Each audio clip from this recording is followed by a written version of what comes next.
Hello everyone, I hope you all are well. I'm Agnes, and today me and my colleagues Jasper and Henrik are going to talk about world generation in the Caves and Cliffs update.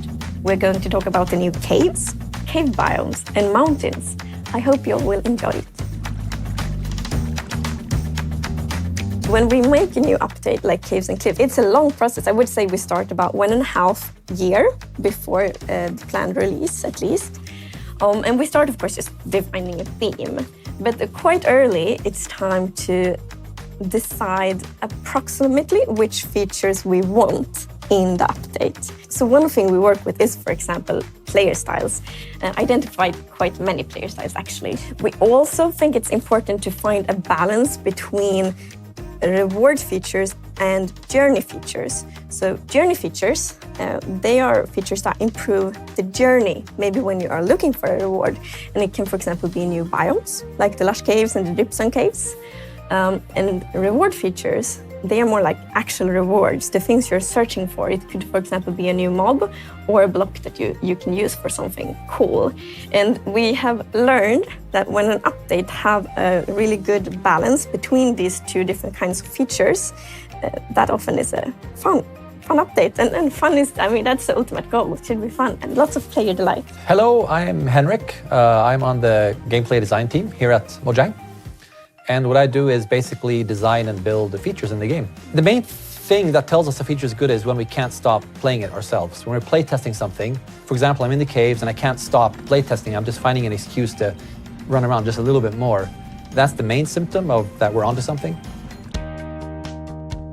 We really wanted the mountains to feel like more spectacular, more dramatic, like add more contrast to the Minecraft world. We wanted the mountains to look a bit more like real-world mountains, of course in a Minecrafty way, but still really feel like epic mountains and mountain ranges. We worked a lot with the actual shape of the mountains. We worked a lot with height-dependent generation. And another thing, when the terrain is really steep, we made sure to not generate any snow there. And that, I don't know exactly why, but it really made the mountains look so much better. Another thing we really wanted with mountains is that we wanted to add some gameplay to them. And I think it's mainly two things. One of the things is the powder snow that creates natural traps on the mountains. So when you're out on a mountain adventure, you need to be a bit careful. And the other things are the goat themselves. So next thing is that we wanted the mountains themselves to be the main reward for the mountains. So the dramatic visuals, that's the main reward, and we really hope that you all will get inspired from the mountains. The main goal of the caves is that it should be fun to just travel around, even without the biomes and mobs and all the other stuff. Just moving around inside the cave should feel like some kind of grand adventure. So we are inspired by the surface of the world, because if you're on the surface of the world and you live in one spot and then you travel off somewhere, it's going to look different. But the underground has kind of been like, once you've seen it, you've kind of seen it all. So we want the underground to be as exciting.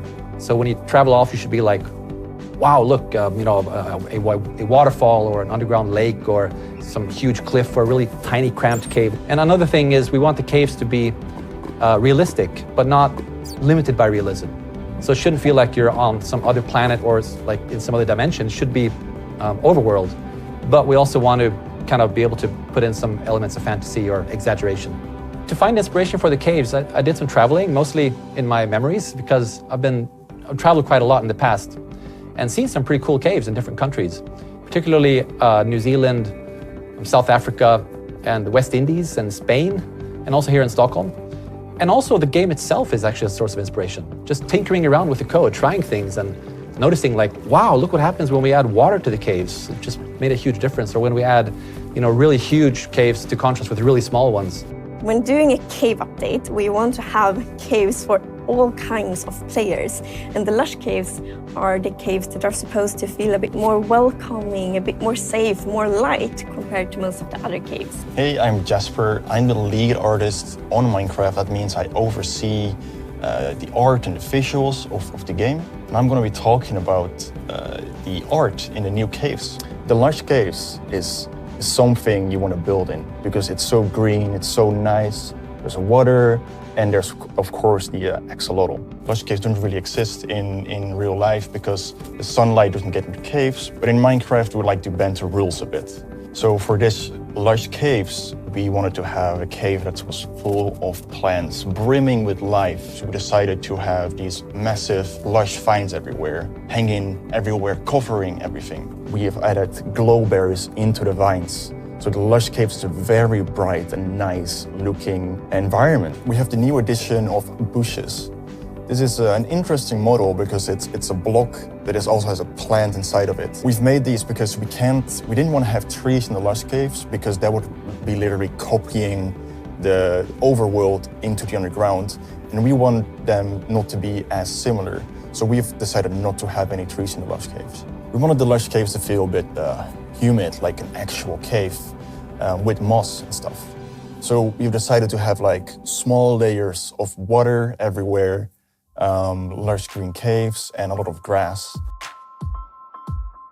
We were trying to figure out how do we make dripstones in Minecraft, right? Because we don't want, like, dripstones in real life, they're very circular, very organic shapes.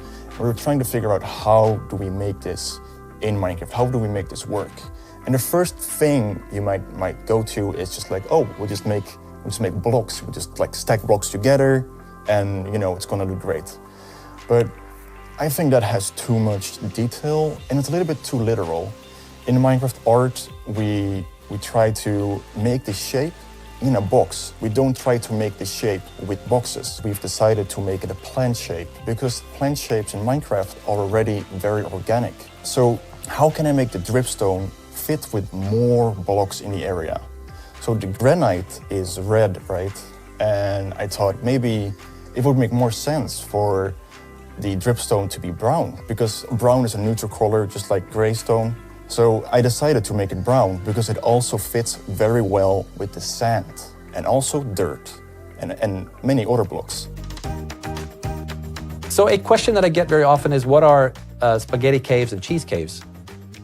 And the best way to understand it is if you imagine an old television set with static noise, black and white dots, right? And if you take those dots and you smoothen it out using a technique called Perlin noise, a mathematical technique, and you decide that those white blobs are air and everything else is stone. If you look at that, that becomes almost like a map of a cave system. And that's kind of how we generate the caves. And if you look at that picture, those blobs look kind of like the holes in Swiss cheese. At least we thought so. So that's why we just call that cheese caves. But we also want tunnels connecting them. So in a similar way, we can create another noise field, right? The black and white dots, smudge it out using Perlin noise. And then we can decide that instead of white blobs being air and the rest being stone, we decide that the border between white and black, that thin ridge becomes air and the rest is stone. And that gives us spaghetti-like caves. So putting those together, cheese caves gives us these big kind of caverns, spaghetti caves gives us these connecting tunnels between them. And then we add the old cave generation on top of that, we get a ton of variation. One thing I'm actually very excited about is the new really big ore veins that we are going to add. They're gonna be really rare, but when you find one, that's quite an exciting moment. When I play Minecraft, I really like to tell stories. And to me, it's something very inspiring with finding something that's quite unique in the world. And so for me, like, my imagination starts to spin and goes like, so the person that's found this ore vein maybe now wants to build a castle, or maybe like build a full mining village around it. And what are the stories about everyone that live in this mining village that was built thanks to the ore vein? And I think that's exciting.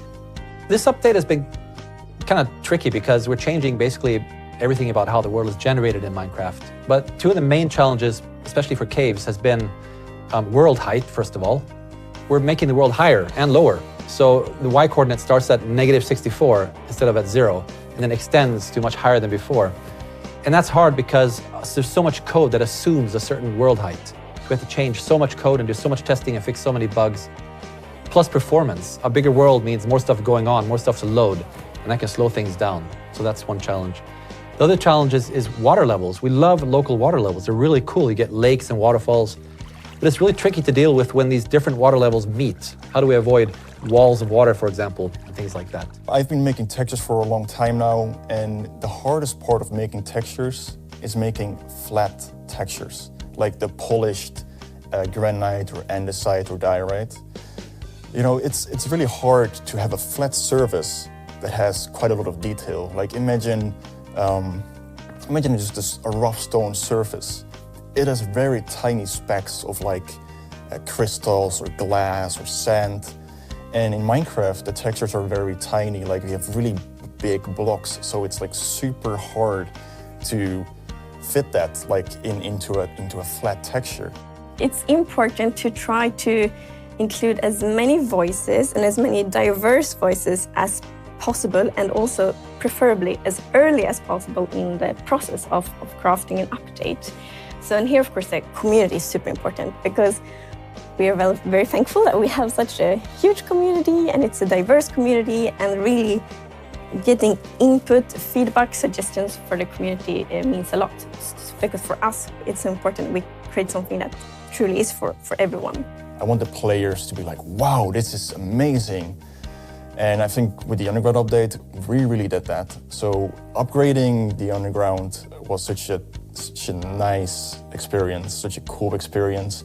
It's the cave update. It's the update that the community has been asking for such a long time. It's become, of course, very important for us to really meet, well, preferably exceed the player expectations.